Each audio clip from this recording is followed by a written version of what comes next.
আমাদের মেহমানদের হাতে দেন, আমাদের যুব ভাইয়ের হাতে দেন, তারা মধুরের হাতে দেন।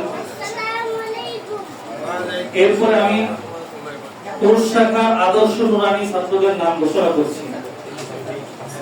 এক হয়েছে ছোট্ট বন্ধু আজিমুর নূর, আজমির নূর। আমি আজমির নূরকে প্রথম স্থান অধিকারী করেছেন, মোবারকবাদ।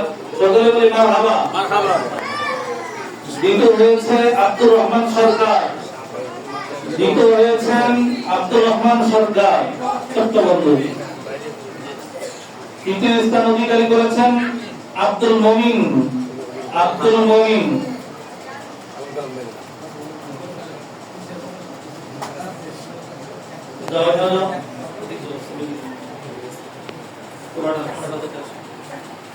এরপরে আমাদের পুরুষ শাখার নাজরা বিভাগ,